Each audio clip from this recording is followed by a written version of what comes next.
Same group শোনে, এরা হলো ইন্টারন্যাশনাল লোক, মাফিয়া চক্রের লোক। নামটাম দিয়ে না ভাই, অনুরোধ থাকলে নামটাম দিয়ে না, কারণ বোঝেন তো এখনো তাদের সাথে মাল কিনে বেচা করতেছি, এখন একটা ই হলে পরবর্তী ক্ষতি করতে পারে।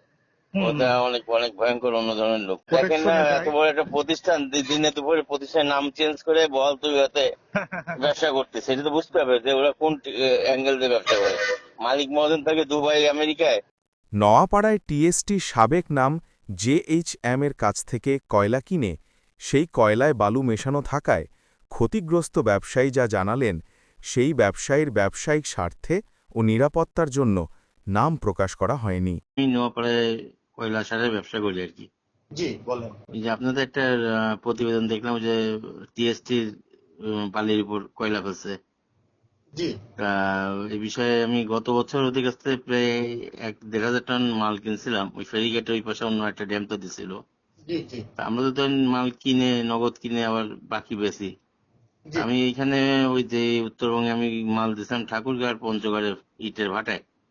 তো সিজনের শেষের দিকে দিছি, তো আমরা তো আর পয়েন্টের মালিক মতন যায় না, দেখি ওইভাবে মালগুলো জি পাঠাইছি। তা আমার এখানে প্রায় 16 থেকে 18 লক্ষ টাকা আমার সাইডে দিয়ে আসা লাগছে।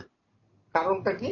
কারণ ওই যে কয়লার মধ্যে আপনার ময়লা ছিল, বালি ময়লা হাবিজাবি সব ছিল আর কি। এটা কার কাছ থেকে নিয়েছিলেন? এটা আমি নিছিলাম ওই যে, তখন তো নাম ছিল জেইসএম বোধ, এখন তো নাম পাল্টায় টিএসটি দিতেছে।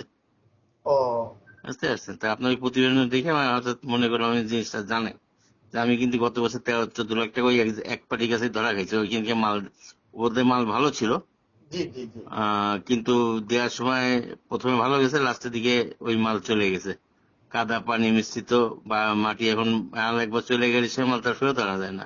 ওদের কাছে কি আপনি অভিযোগ করেছিলেন? অভিযোগ জানাইছিলাম, আমি যার মাধ্যমে নিয়েছিলাম জানাইছিলাম।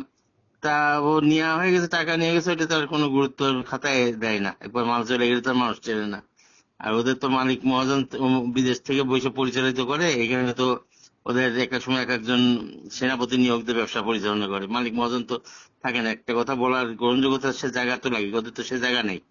টাকা দেওয়া হলে পরে আর কোনো ইয়ে থাকে না। নিয়েছিলাম এমন লোকের মাধ্যমে যেখানে কথা বলার আমার সুযোগ ছিল না, যেটা সত্যি কথা, যার মাধ্যমে নিয়েছিলাম। ও ডাইরেক্ট আমি ওদের কাছ থেকে নিইনি। ঠিক আছে, ধন্যবাদ আপনার ইনফরমেশন দিয়ে। মানে দেখে আমার একটু মানে বুকের মধ্যে মানে চাপা কষ্ট যায় কারণে বলতে, আর আমি তো ওদের সাথে বলতে পারিনি, এই কারণে আমি ওদের কাছে কিনে কিনছিলাম থার্ড পার্টি এমন লোকের কাছে, যার কাছে এখন সে এখন নাই, ধরা যাওয়ার বাইরে। তাদেরই লোক ছিল। গত সিজনে করেছিলেন তাই না? হ্যাঁ হ্যাঁ হ্যাঁ, ওই তো 24 সালে 5ই আগস্টের আগে, 5ই আগস্টের আগে। নাম প্রকাশ করার দরকার নেই, কারণ বুঝুন তো ব্যবসা বাণিজ্য করতে গেলে নাম প্রকাশ করতে গেলে তো তখন শত্রু হয়ে যাবো। আমি তো লুজার, আমি তো করতে রাজি আছি, কারণ এই ধরনের ঘটনা ঘটলে যে আমরা মধ্যস্বত্বভোগী, আমরা সেকেন্ড পার্টি।